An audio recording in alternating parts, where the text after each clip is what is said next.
All right, so now I would like to add a gradient starting from here and going back. So when the eye is white, I guess it would be natural if it's like a red tint. So let's start out with that. Let me see, let's go to the color ramp. And what I could do, let me see if I start the IPR here, is to add a node here. And let's make it red. Let's put it here. Something like that.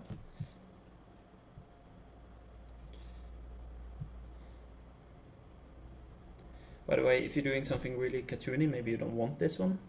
I mean, maybe it's too realistic, but I'm just gonna add it to show some different techniques. Yeah, you see here now, the problem now is that if I want to change this color, which is controlled up here, let's say I want a yellow eyeball. Did I forget to actually change the color? Yes, I did. So good thing we checked that. Let me hook that up first. So this one is number 2, and it should be controlled by 2. Okay, that's easy. So 2 color should go to 2 color.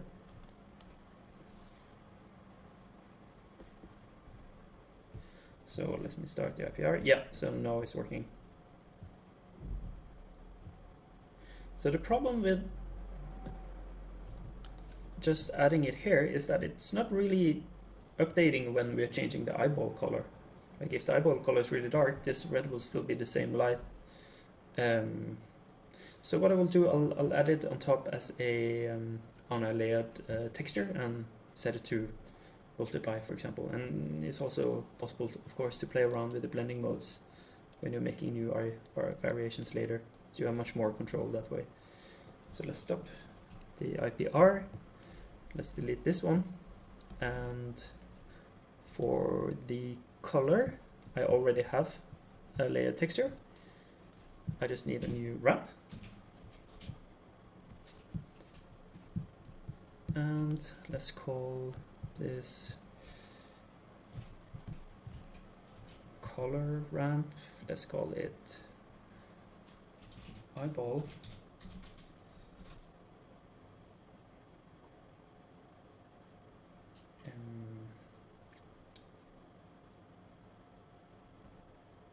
Color, I'm just gonna call it color back because it's the gradient starting on the back of the sphere.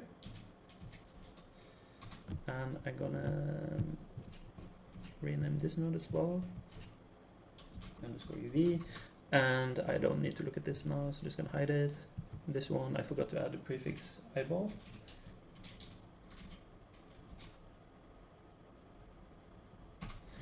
And let me see here.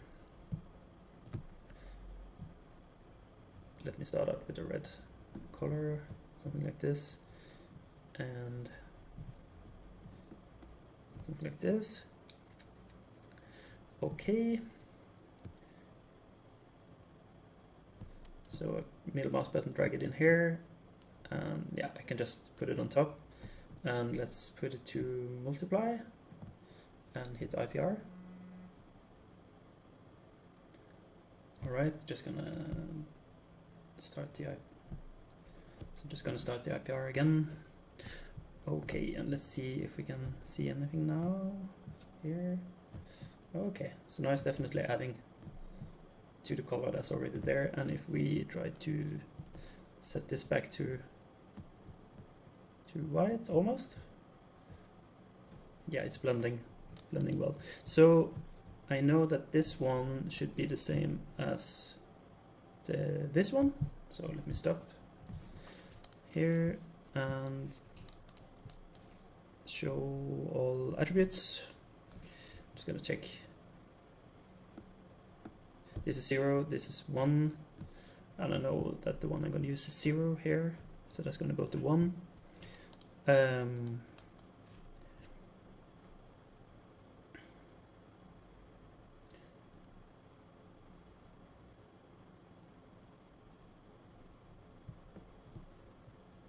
Yep, just getting a bit lost in all the attributes. So position from 0 to the position of 1. And this one should, I'll just keep this as a manual control here. So by default it can be like this. I can change maybe to exponential up. Yeah, I think that's better. Okay, and I'll just check if I scale this down and scale this up. So you see this is of course very exaggerated, but the gradient is not overlapping the iris, which is what we want.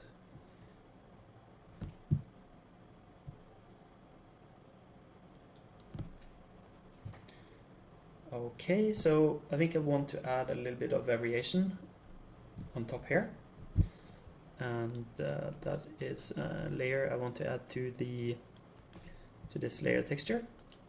So I need a fractal as a texture.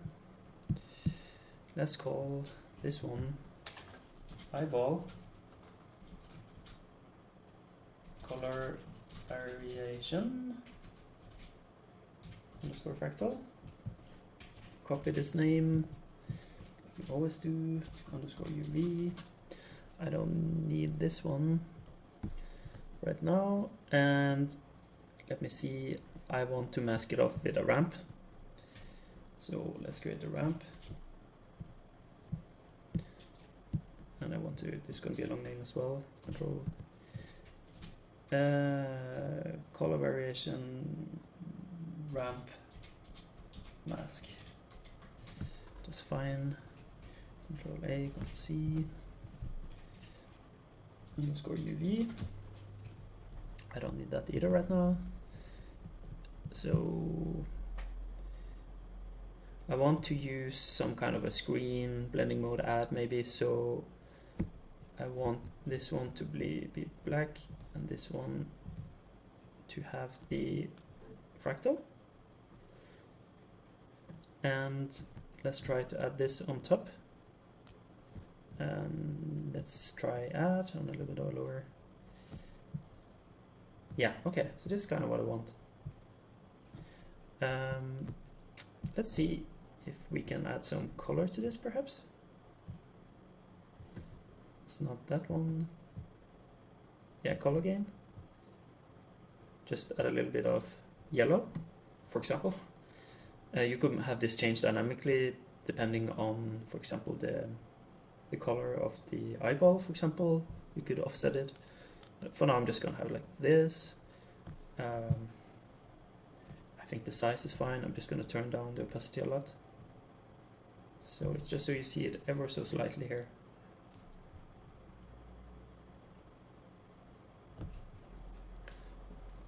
Okay. Another thing we could do is to add a bump map to the iris. It's going to be really, really subtle, but I think it can break up the kind of the shape here a little bit.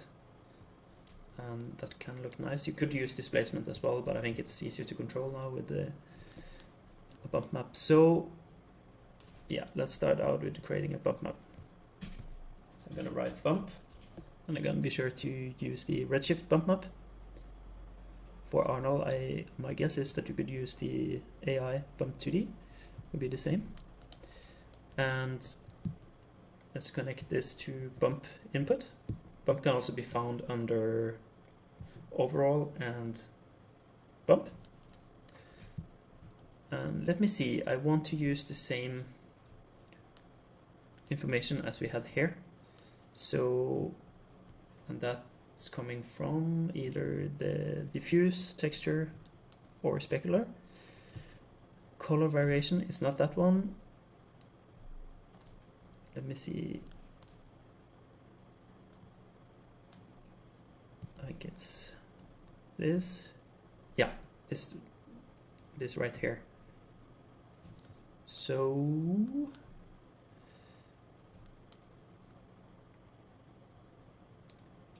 I think we can simply plug this in here. Let's see what happens. We have some bump. Just turn it down a lot.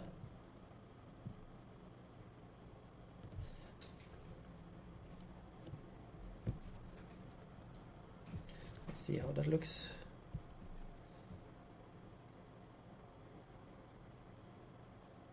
I mean, you could do so much with this. You can make a gradient so it has more bump towards the center, or yeah. But I'm just gonna keep it like this for now. Now with that bump turned on, I'm gonna play around a little bit with the shader again. See here.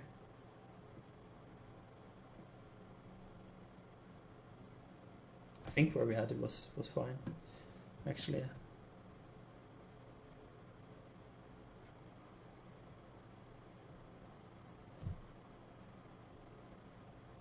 Checking that IR.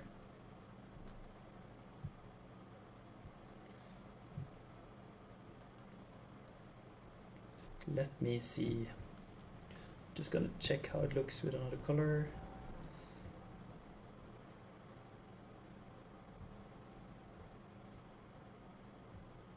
Okay, now it's starting to look pretty good. There is another little trick that I want to show you. Let's make this a bit bigger. Zoom in so that I have more pixels. If you go to the eyeball shader, and under IR you can click the IR Advanced, and you can control the RGB individually. And I find that this is a really cool way to get some color variation in the spec. Actually, I'm not sure if I like the specularity that much, or sorry, the bump map. I think it's too small details, so maybe go to the fractal and the UV, try to set it down a bit.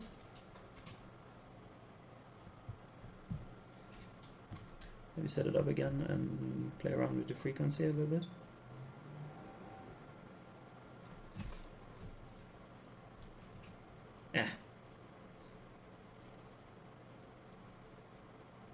It's fine.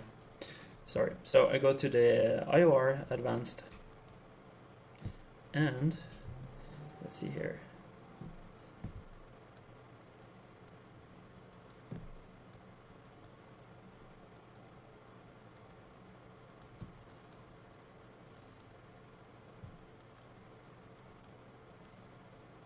That's kind of cool. So by the way, I'm holding down Control and middle mouse button. I mean, this is kind of a neat look, isn't it? Let me play around with the color here.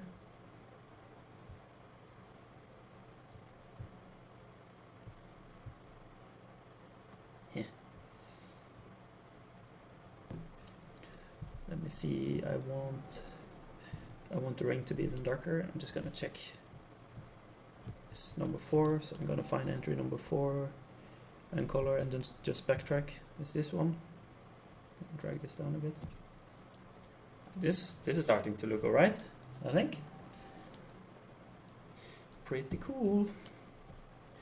And so now we can go here, and let's say we want to have more like a yellow eyeball, and let's say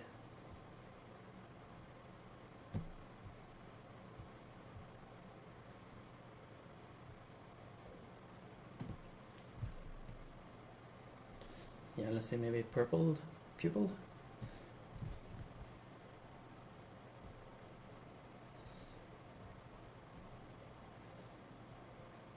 That's cool, and I could also change this color here if I wanted to have it more purple,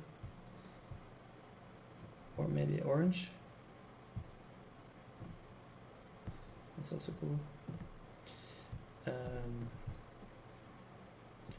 Let's put it back there. That's kind of cool. I can, let's see, let's have some fun here. This is the diffuse. Let's just add a color on top. I'm just gonna put it to add. Just to blend all the colors. And I could of course add a mask here to filter out the pupil. But just like this, you can kind of blend colors as you do in, for example, in Photoshop. It's fun to play around with this. Just connects the colors a little bit more than if you just pick them separately.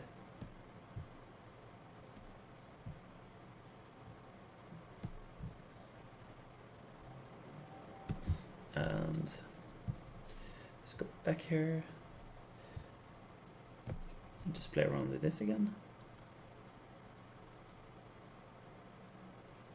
It's actually really hard to stop once you have this set up, because you can so quickly like iterate on different ideas or different looks for eyeballs. And the great thing is that you can save this out as a scene and then reference it in or import it into other projects that you're working on. So, for example, here you can just Control D, move this over a bit. Now we have two. Oh.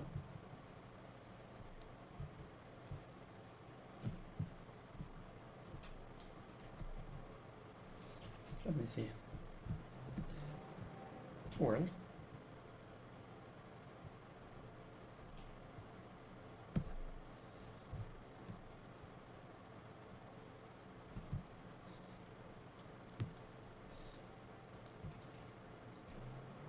Let me see.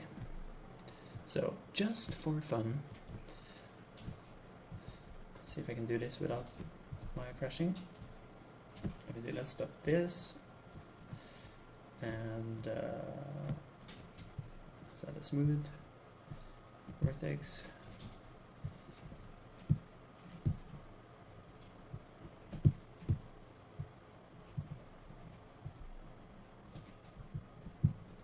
This is going to be really rough, of course.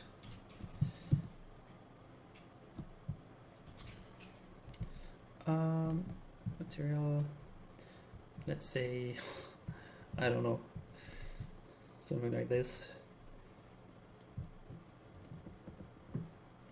Let's add a bump map.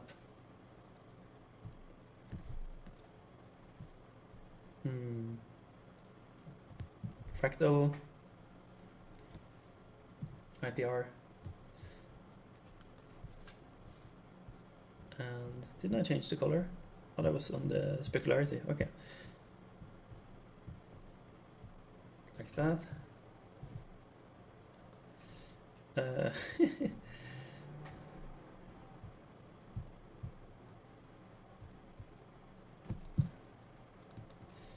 And can add some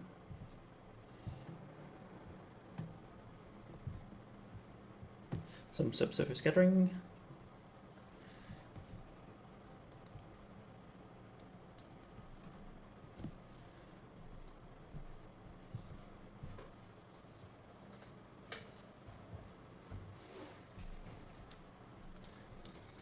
Yeah, so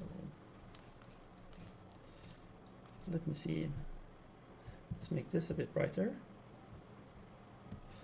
and let's find this one, color variation, let's turn down this, and let's play around with the absorption, the IOR.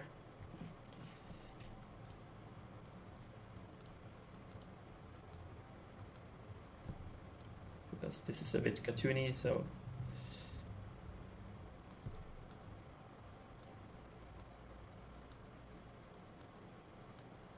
and I could go back to my main ramp and turn up the saturation here as well.